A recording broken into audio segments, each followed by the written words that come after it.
Good morning students. आज हम लोग शुरू करते हैं चैप्टर नंबर 7 पार्ट 4। इसमें देखो पिछले टर्म पे हमने आप लोगों को चैप्टर नंबर 7 के एंड तक की चीज़ें बताई, जिसमें मोमेंट ऑफ इनर्शिया और बाकी सारी चीज़ें, rotational kinetic energy, angular momentum, बाकी सब चीज़ें थी। देखो अगर आप कोई भी रेफरेंस बुक पढ़ते हैं, कोई भी हो, किसी भी राइटर की हो, तो बहुत सारे रेफरेंस बुक्स में आपको डिफरेंट शेप्स की मोमेंट ऑफ इनर्शिया कैलकुलेट करके उसमें पूरे फार्मूले के डेरिवेशन के साथ दिया गया है। आपको वो सारे डेरिवेशंस नहीं पढ़ने हैं, that's not the part of your syllabus. तो आपको ये जानना है कि कुछ रेगुलर शेप्स के बारे में आपको समझ लेना है कि इनकी मोमेंट ऑफ इनर्शिया इतनी इस एक्सिस के अबाउट होती है। तो सिर्फ आपको ये जानना है। इसके लिए मैं फिजिक्स पढ़ाते समय कभी नहीं कहता बच्चों से कि कुछ किसी चीज़ को रट्टा मार लो, मेमोराइज कर लो, लेकिन यहाँ ये ज़रूरी है इसको जानना, इसलिए आपको ये चीज़ मैं कहूँगा कि आप याद कर लीजिए। कुछ रेगुलर शेप्स के अबाउट है। मेन फार्मूला तो आपको मालूम ही है, मोमेंट ऑफ इनर्शिया का mr² होता है, लेकिन उसके बाद कुछ रेगुलर शेप्स की मोमेंट ऑफ इनर्शिया आपको थोड़ा याद करना पड़ेगा। ये चीज़ आप याद कर लें, आई रिकमेंड इट। तो देखो ये moment of inertia of some regular shapes, मैं आता हूँ एक एक करके आपको। जैसे थिन सर्कुलर रिंग, रिंग कैसी होती है? रिंग इस शेप की होती है, ऐसे सारा मास बाहर और सेंटर पूरा बीच में पूरा खाली। तो अब इसका रेडियस अगर आर है तो इसकी मोमेंट ऑफ इनर्शिया, यहाँ एक्सिस दिया है, about an axis perpendicular to the plane and passing through the centre. तो एक्सिस ऐसे होगा यहाँ से, तो मोमेंट ऑफ इनर्शिया mr²। अब देखो अबाउट डायमीटर, इसी का अबाउट डायमीटर निकालोगे तो mr²/2। अगली चीज़ पर चलते हैं। थिन रॉड, रॉड एक दिया गया है, ये ऐसे थिन रॉड दिया गया है, इस तरह का थिन रॉड है। अब इसकी मोमेंट ऑफ इनर्शिया आपको कैलकुलेट करनी है। About perpendicular to the rod at mid point. तो एक्सिस कहाँ है?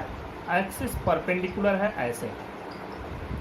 फिगर नहीं अच्छा बन पा रहा है, ये इसके एक्सिस यहाँ से पास हो रहा है। तो इस एक्सिस के about moment of inertia calculate करेंगे तो ml²/12। यहाँ m इसका टोटल मास है, यहाँ भी m इसका टोटल मास है, यहाँ भी m इसका टोटल मास है। अगला हम चलते हैं सर्कुलर डिस्क। डिस्क मतलब जैसे आप देखते हैं CD कॉम्पैक्ट डिस्क, जो आपने देखा है CD DVD गोल सा डिस्क, वो उसको आप दिमाग में ले आए। सर्कुलर डिस्क, रेडियस r दिया गया है।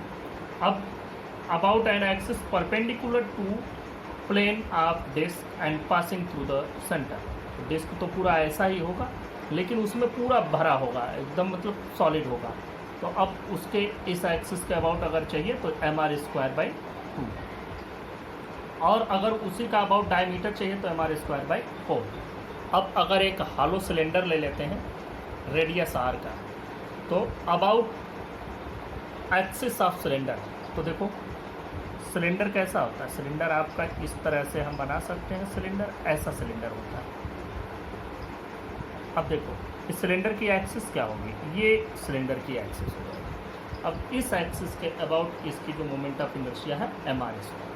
यही सेम सिलेंडर अगर सॉलिड हो जाता है, सॉलिड सिलेंडर अगर ले लेते हैं, तो उसकी मोमेंट ऑफ इनर्शिया इसी एक्सिस के अबाउट mr²/2 हो जाता है। और अगर हम सॉलिड स्फेयर ले लें ऑफ रेडियस r, तो उसकी किसी डायमीटर के about moment of inertia 2/5 mr²। ये आपको लर्न करना होगा और इसको याद करना होगा, ज़रूरी है।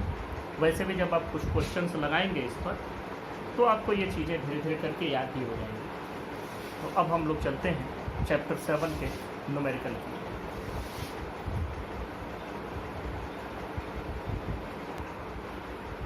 इसके न्यूमेरिकल प्रॉब्लम्स देखते हैं। शुरू करते हैं क्वेश्चन नंबर 7.8 से। ये ध्यान रखना, जितना भी मैंने आपको बताया अभी मोमेंट ऑफ इनर्शिया, आप अपनी कॉपी में नोट भी कर लेंगे। और मोमेंट ऑफ इनर्शिया का मेन फार्मूला mr² होता है, लेकिन कहीं कहीं mr²/2, कहीं mr²/4 ऐसे है। तो उनको आपको एक दो बार समझोगे तो तुम्हें याद हो जाएगा। तो ये हो गया।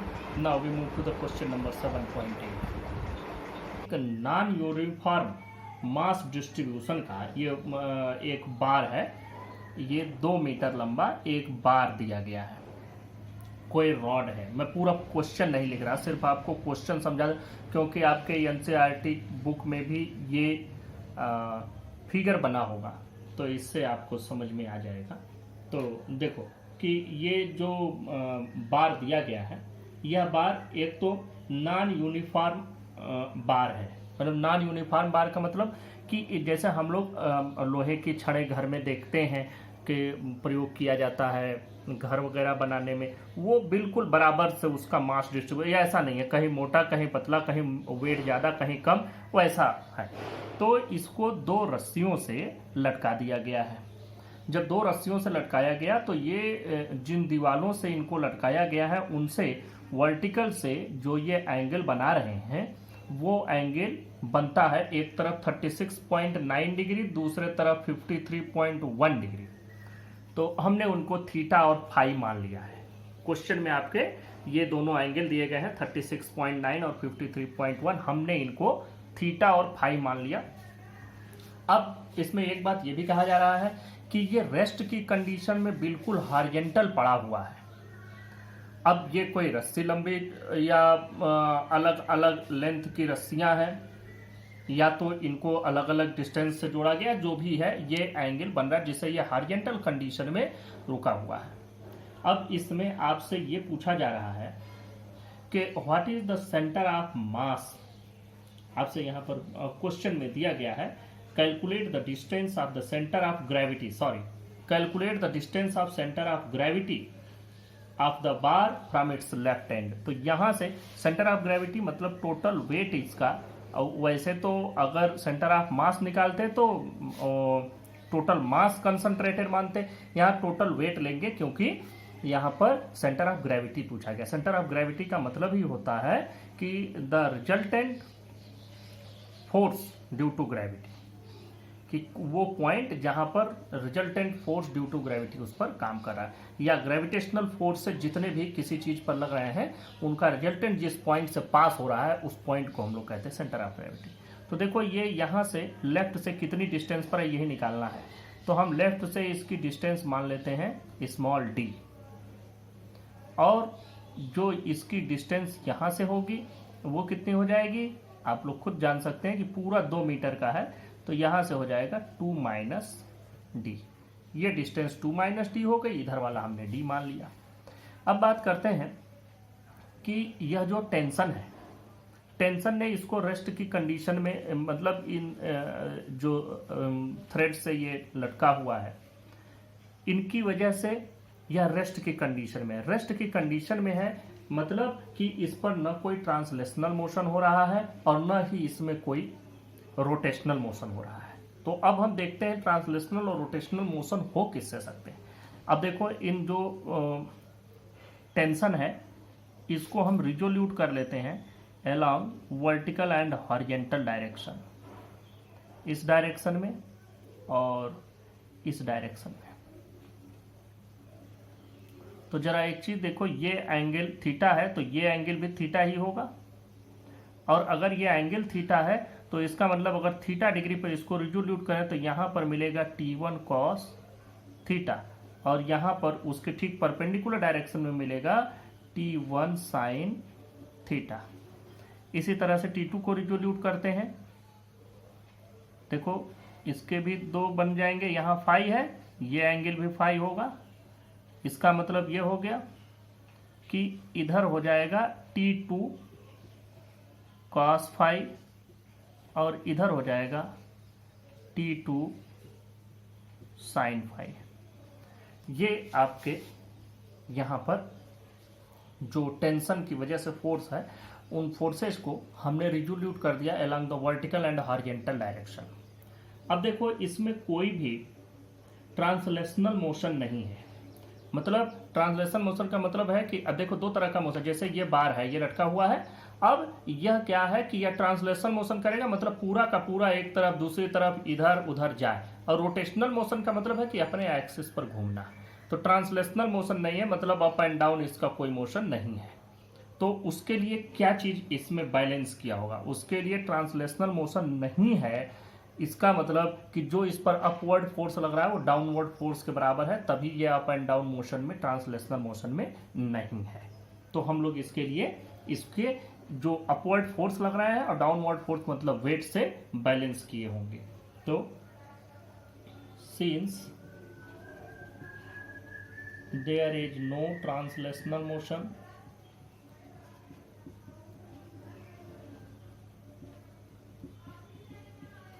thus देखो T1 cos theta plus T2 cos theta, it is balanced by weight, therefore there is no translational motion. This is equation number 1.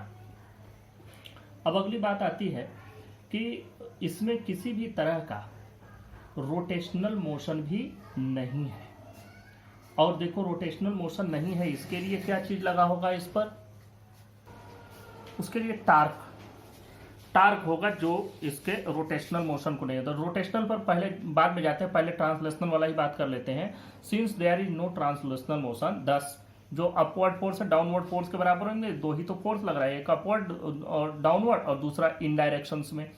तो ट्रांसलेशनल मोशन ऐसे अप एंड डाउन भी हो सकता है, इधर और इधर भी तो हो सकता है। तो इसका मतलब कि ये T1 साइन थीटा भी T2 साइन फाई के इक्वल होगा। यहाँ देखो ये गलती हो गई, T1 कॉस थीटा है और T2 कॉस फाई है, इसको फाई लिखेंगे क्योंकि ये एंगल हमने फाई लिया है। अब देखो 10 इतना एंड T1 साइन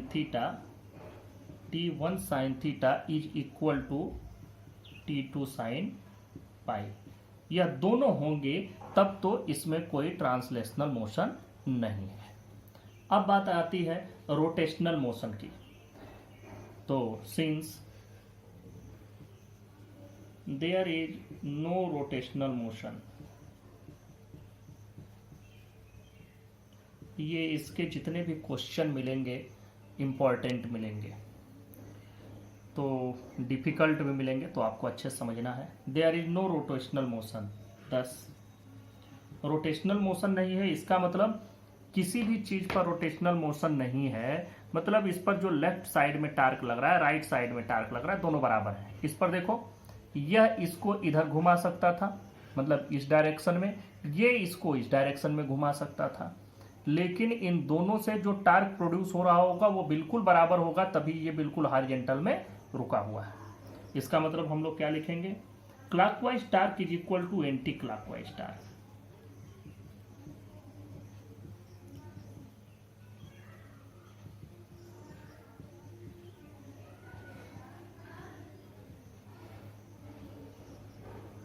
ये हो गया इसका रोटेशनल इक्विलिब्रियम के लिए। अब clockwise torque equal to anticlockwise torque है, तो क्लॉकवाइज टार्क देखो कौन सा क्लॉकवाइज में घुमाता, ये वाला क्लॉकवाइज में घुमाता, कौन सा T1 इसको ऐसे घुमाएगा, ये क्लॉकवाइज की डायरेक्शन है, T2 ऐसे घुमाएगा, ये एंटी क्लॉकवाइज। तो इसका मतलब T1 cos theta into D, torque की वैल्यू क्या होती है, force into the perpendicular distance between line of action and axis of rotation. तो T1 cos theta into D is equal to, यहाँ ये हो जाएगा एंटी क्लॉकवाइज टार्क, मतलब यहाँ पर वैल्यू आ जाएगी T2 cos फाई इंटू यहाँ से इसकी डिस्टेंस मतलब 2 माइनस डी। अब देखो यहाँ से आपको ये दोनों चीजें, ये इक्वेशन को एक और इक्वेशन नाम दे दो, इक्वेशन नंबर 3। अब आपको सिर्फ इन इक्वेशंस से वैल्यू पता कर लेनी है, डी की क्या वैल्यू होगी। इसमें एक परेशानी आप लोग सोच रहे होंगे, ये एंगल्स, तो ये एंगल्स थोड़ा सा ऐसे दिए गए हैं कि आपको परेशानी में डालें, लेकिन ये आगे जा करके कैंसिल हो जाएगा एंगल। वैसे फिलहाल आपके लेवल पर जो एंगल्स देने चाहिए थे 30 डिग्री, 60 डिग्री, 45 डिग्री ऐसे देना चाहिए था, जिसकी वैल्यू आपको पता होती। फिलहाल हम लोग इस पर भी काम करते हैं, देखते हैं ये भी हम लोगों से सॉल्व हो जाएगा। तो अब हमको पता करना है, तो हम लोग इसके लिए क्या करें, हमारे पास देखो हमको डी पता करना है, डी इसमें आ रहा है और इसको चाहे 1 के साथ इसको सॉल्व करो, चाहे 2 के साथ सॉल्व करो, 2 के साथ सॉल्व करेंगे तो इजीली सॉल्व हो जाएगा। तो हम लोग डिवाइड कर देते हैं इक्वेशन 3 को 2 से। Dividing equation 3 by 2 we get, देखो इक्वेशन 3 को t से डिवाइड करो, t1 cos theta into D divided by, यहाँ देखो t1 साइन थीटा, और इधर देखो t2 cos phi into 2 minus D divided by t2 sine phi. अब इनको जब आप सॉल्व करेंगे t1 से t1 cancel, cos theta by sine theta, cot theta into D is equal to, यहाँ पर क्या आ जाएगा, cot phi into 2 minus D, ये वैल्यू आ गई। अब आपको यहाँ पर वैल्यूज रख देनी है कि कौन सी वैल्यू कितनी आ रही है, ये वैल्यू रखो। देखो आपको अभी तुरंत इसका सलूशन मिल जाएगा। देखो cot थीटा की वैल्यू हम लोग रखते हैं, cot थीटा की जगह पर हमने लिया है अपने क्वेश्चन में, देख लो थीटा है 36.9, फाई है 53.1, तो हम इन दोनों वैल्यूज को रखते हैं। देखो cot थीटा का मतलब cot 36.9 into D equal to cot 53.1 into 2 minus D. अब देखो इन दोनों को अगर जोड़ दोगे 36.9 और 53.1 को, तो आपको 90 डिग्री मिल जाएगा। इसीलिए ये एंगल ऐसा दिया गया है कि आप, तो यहाँ से हम लोग इसमें सिर्फ और सिर्फ एक एंगल को दूसरे में बदल सकते हैं। देखो ये 53.1 को हम अगर 90 माइनस 36.9 लिखें तो कोई गलती तो होगी नहीं, तो हम लोग लिख भी लेते हैं। इसको लिखते हैं cot को cot 90 माइनस 36.9, वैल्यू तो उतनी ही रही, एंगल भी उतना ही रहा, इंटू 2 माइनस डी, सिर्फ और सिर्फ हमने इसको कर दिया। तो अब ये cot 90 माइनस थीटा आप लोग पढ़े होंगे tan थीटा, तो tan 36.9 इंटू 2 माइनस डी, और इधर cot 36.9 इंटू डी। अब ये डी जो लिखा जा रहा है, ये डी को एंगल में मल्टीप्लाइड ना मान लेना, ये डी इस पूरे cot में अलग से मल्टीप्लाई किया गया है। अब आपके सामने एक cot की वैल्यू बचती है, दूसरी tan की वैल्यू बचती है। हमें क्या करना है, हमें इन दोनों वैल्यूज को पुटअप करना है। अब देखो इसमें जो cot की वैल्यू आएगी उसी का 1/tan की भी वैल्यू आएगी। जैसे मान लो cot की वैल्यू आई 1/2, अगर cot 36.9 की वैल्यू 1/2 आई तो tan में 36.9 की वैल्यू कितनी हो जाएगी, 2 हो जाएगी। अगर इसकी वैल्यू मान लो cot वाले की वैल्यू 3/4 आई तो इसकी वैल्यू हो जाएगी 4/3। तो यहाँ से आपको रखना है। दूसरी बात कि ये एंगल्स आपको पता नहीं है, तो आप ये जान लें कि जब अगर आपके पास ये दोनों एंगल्स नहीं है, इनकी वैल्यू नहीं है, आपने याद नहीं किया है, तो आप ये क्वेश्चन नहीं लगा सकते। और इस तरह के क्वेश्चंस आपके किसी भी एग्जाम्स में, कंपटीशन में नहीं दिए जाते हैं जिनकी वैल्यूज आपको पता ही ना हो, और उनकी वैल्यू कैलकुलेट करने के लिए आपको tan का टेबल या cot का टेबल देखना पड़े, तो ऐसे क्वेश्चंस कम्पिटिटिव नहीं होते हैं। लेकिन फिलहाल कंपटीशन में ये एंगल बदल के आ सकते हैं, यहाँ 30 कर दिया, यहाँ 60 कर दिया, इस तरह से ये क्वेश्चन आ सकता था। मैंने आप लोगों को इसलिए बताया क्योंकि ये कॉन्सेप्चुअल क्वेश्चन था, इसमें कॉन्सेप्ट तो लग रहे थे, ट्रांसलेशनल और रोटेशनल इक्विलिब्रियम था, इसलिए मैंने आपको ये क्वेश्चन बताना जरूरी समझा। अदरवाइज ये क्वेश्चन न आपसे कहीं किसी भी कंपटीशन में, इवन बोर्ड एग्जाम्स में भी इस तरह के क्वेश्चन नहीं आते हैं कि जिसमें एंगल्स की वैल्यू को हमें देख करके टेबल से कैलकुलेट, जैसे लॉग टेबल होता है वैसे एंगल के भी टेबल आते हैं, साइन का, कास का, नेचुरल साइन, तो इस तरह से, लेकिन हमें वो नहीं जाना है। तो फिलहाल मैं आपको ये वैल्यू बता देता हूँ कि इसकी वैल्यू होती कितनी है।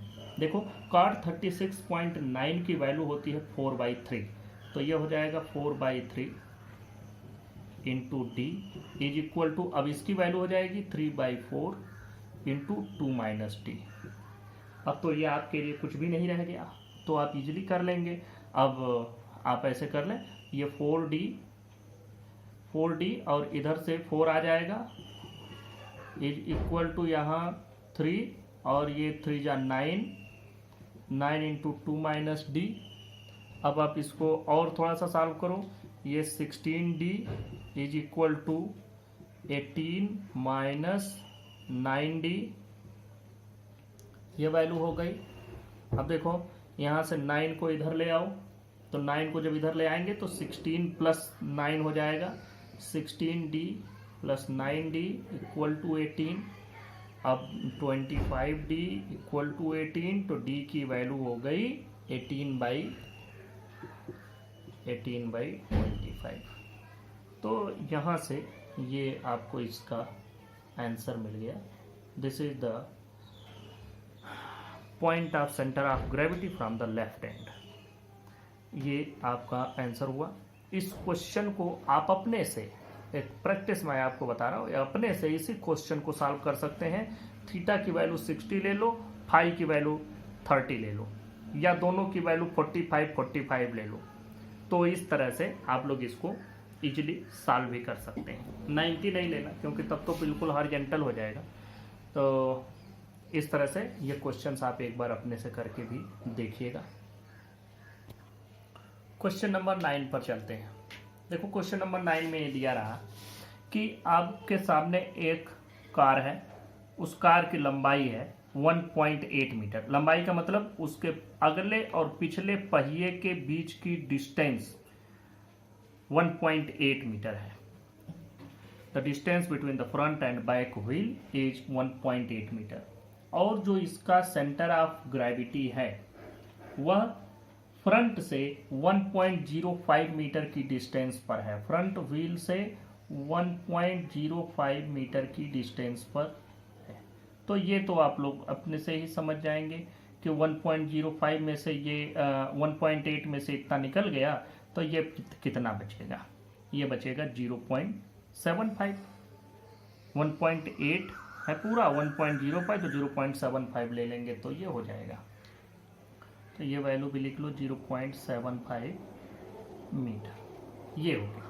अब आपसे इस क्वेश्चन में फिर से समझ लो, एक कार के फ्रंट और बैक व्हील के बीच की डिस्टेंस दिया है 1.8 मीटर। बताया जा रहा है कि इसका जो सेंटर ऑफ ग्रेविटी है ये फ्रंट व्हील से 1.05 मीटर की डिस्टेंस पर है। इस पूरी कार का वजन जो है वो 1800 किलोग्राम है। तो mass m is equal to 1800 kg है। तो यहाँ W is equal to mg लिखते हैं, तो आप लोग लिख सकते हैं 1800 g। अब ये इसकी वैल्यू हो गई। अब आपको बताना ये है कि determine the force exerted by the level ground on each front wheel and each back wheel.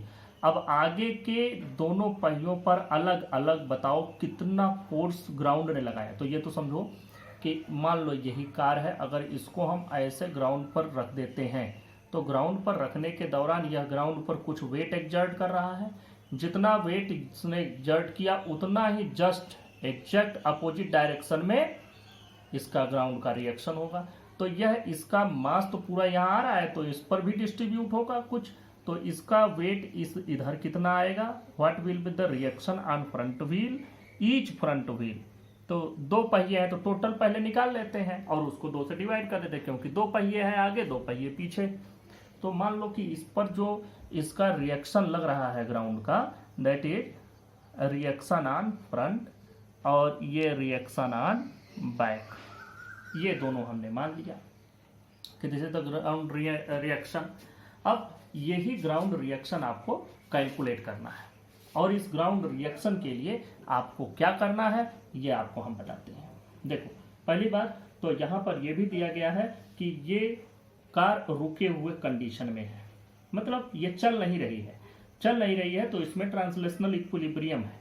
और ट्रांसलेशनल इक्विलिब्रियम का क्या मतलब कि इस पर जितने भी फोर्सेज लग रहे हैं सभी बैलेंस किए हुए हैं।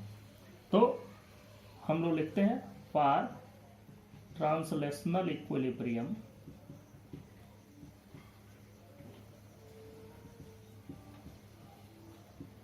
For translational equilibrium. अब इसमें तो हमको सिर्फ दो ही फोर्स मिल रहा है, एक तो ये इसका जो वेट है और उस वेट का जो रिएक्शन होगा ग्राउंड से, मतलब R F plus R B is equal to 1800 G. G की वैल्यू 9.8 या 10 हम रख सकते हैं।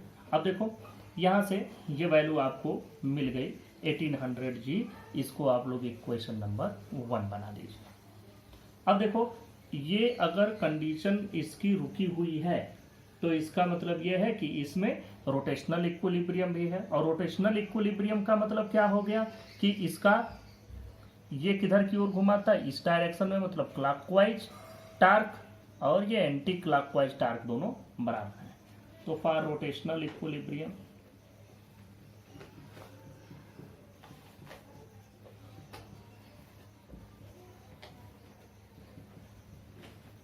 रोटेशनल इक्विलिब्रियम के लिए देखें आर एफ, अब क्लॉकवाइज एंटी क्लॉकवाइज नहीं लिख रहे direct, R F into 1.05 is equal to R B into 0.75।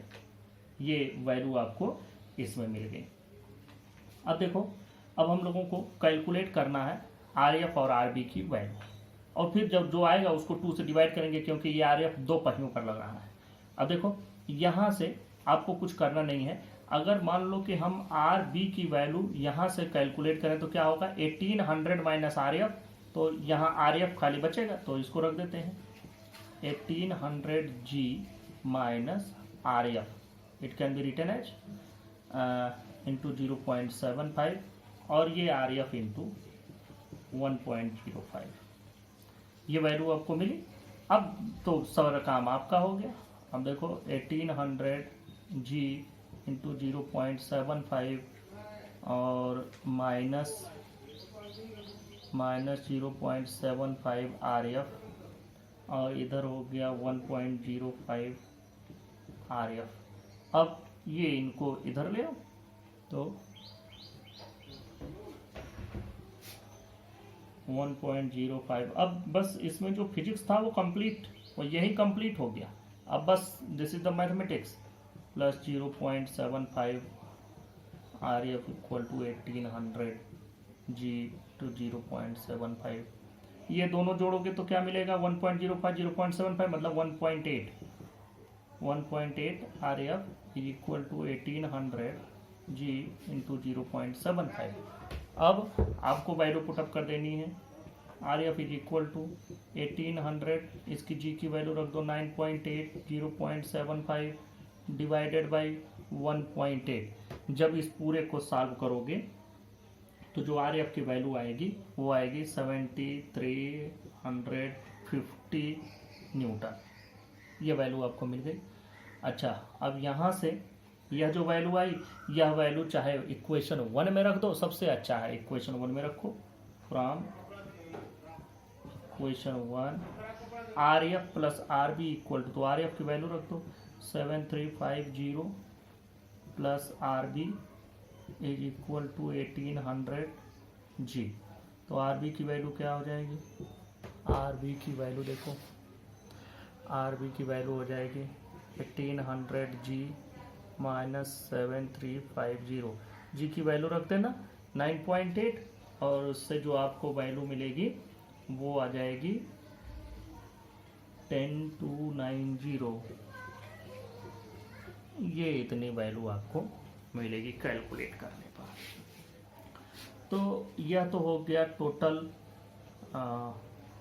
Reaction of ground on both the back wheels. तो अगर हम निकालेंगे कि for each front wheel, for each front wheel,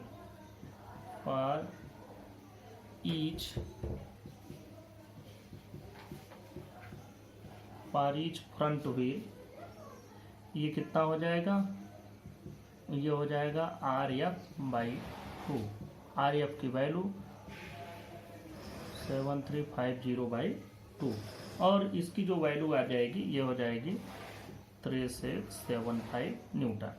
और फॉर ईच बैक व्हील ये हो जाएगा RB/2 और 10290/2 और ये हो जाएगा 5145 Newton. This is your answer. Next question हम लोग 7.10 10th क्वेश्चन का पार्ट ए देखते हैं। दिया है find moment of inertia of sphere about a tangent to the sphere. Sphere मतलब आप समझ लेना फुटबॉल जैसा। Moment of inertia about any of its diameter is 2/5 mr²। Moment of inertia इसकी आपको एक टेंजेंट के अबाउट निकालना, तो फुटबॉल मैंने कहा आप कंसीडर कर लीजिए, उसके किसी डायमीटर, तो डायमीटर से उसके सेंटर से जाएगा, मतलब ये सेंटर ऑफ ग्रेविटी से भी पास होगा, तो इसके सेंटर ऑफ ग्रेविटी से पास होने वाला ये किसी डायमीटर के अबाउट मोमेंट ऑफ इनर्शिया दिया है और आपको निकालना है इस टेंजेंट के अबाउट। तो टेंजेंट क्या है, डायमीटर के जस्ट पैरेलल ही तो होगा। डायमीटर कोई भी डायमीटर ले सकते हो और टेंजेंट कहीं भी ले सकते, जहां टेंजेंट बनाओ उसी के ठीक पैरेलल उसके सेंटर से पास होने वाली लाइन ड्रा कर दो तो आपको मिल जाएगा। तो अब यहाँ पर इसके अबाउट मोमेंट ऑफ इनर्शिया आपके पास है और इसके अबाउट मोमेंट ऑफ इनर्शिया चाहिए, तो क्या लगाएंगे, theorem of parallel axis. Solution देखो, from theorem of parallel axis क्या चाहिए आपको, moment of inertia about A B चाहिए। तो IAB इज इक्वल टू क्या हो जाएगा, CD से पास होने वाली moment of inertia plus total mass into the square of distance between the two parallel axis that is R²। Distance तो वही होगा, रेडियस ही डिस्टेंस होगा। अब देखो ICD आपको दिया है 2/5 mr² प्लस mr², ऐड कर दो दोनों को, क्या मिलेगा 7/5 mr²। This is your answer. इसका पार्ट बी देखते हैं। इसके पार्ट बी में ये कहा गया है the moment of inertia of disc, MI मतलब मोमेंट ऑफ इनर्शिया हमने शार्ट में लिखा, of disc about its diameter is mr²/4। Find its moment of inertia about an axis normal to the disc and passing through the point on its edge, passing through the point on its edge। अब जरा ध्यान से समझना ये question क्या है। Disc आपका CD वाला डिस्क आप दिमाग में ले आइए। अब आप CD वाले डिस्क, कॉम्पैक्ट डिस्क जिसको बोलते थे CD DVD, वो आप दिमाग में ले आओ।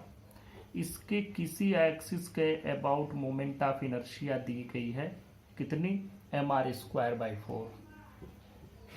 अब देखो आपको चाहिए क्या, एक एक्सिस जो इसके एज से पास हो रहा हो और नॉर्मल हो इस पर। तो पहली बात तो इस पर नॉर्मल हो, मतलब जस्ट इसके प्लेन पर परपेंडिकुलर डिस्क। तो पहले इसके सेंटर से ही पास होने वाले परपेंडिकुलर डिस्क, परपेंडिकुलर एक्सिस के about moment of inertia calculate कर लेते हैं। तो उसके लिए क्या होगा, उसके लिए हम यहाँ से दो ऐसे बना लेते हैं। अब यहाँ से हम लोग एक इस एक्सिस के अबाउट मोमेंट ऑफ इनर्शिया निकाल लेंगे। तो इस एक्सिस के अबाउट मोमेंट ऑफ इनर्शिया क्या होगी, moment of inertia about this plus this, theorem of perpendicular axis. तो पहले हम लोग इसी को कैलकुलेट करते हैं।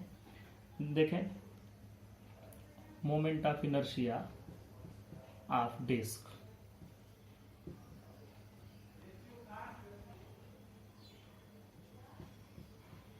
About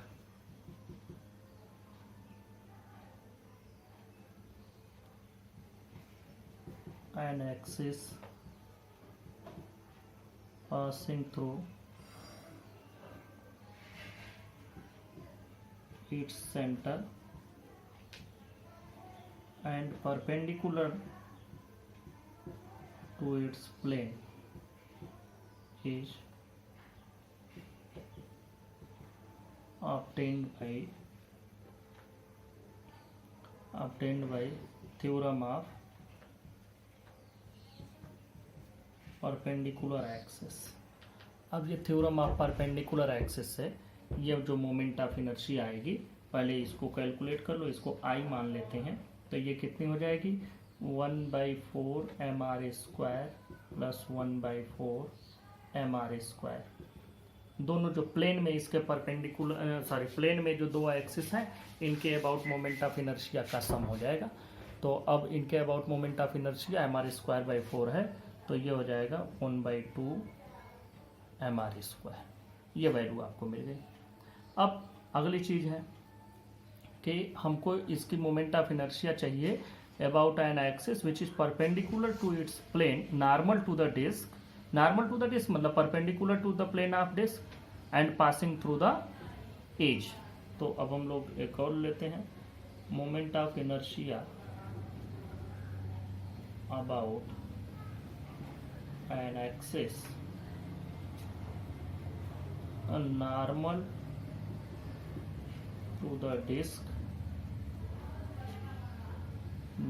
to the disk and passing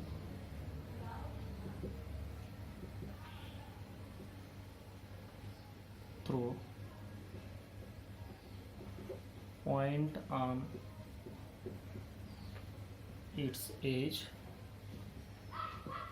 can be obtained by theorem of parallel axis. अब ये इसको कोई और नाम दे दो, I1 नाम दे देते हैं। तो जो ये इस वाले एक्सिस के about moment of inertia I है प्लस इस पूरे का mass into the perpendicular distance, मतलब ये r इसके बीच का डिस्टेंस r ही तो होगा, तो ये हो जाएगा mr²/2 plus mass into the distance, तो ये हो जाएगा 3/2 mr²। ये दो क्वेश्चन मोमेंट ऑफ इनर्शिया के अच्छे क्वेश्चन थे। We will solve rest of the numerical questions in the next term. Thank you.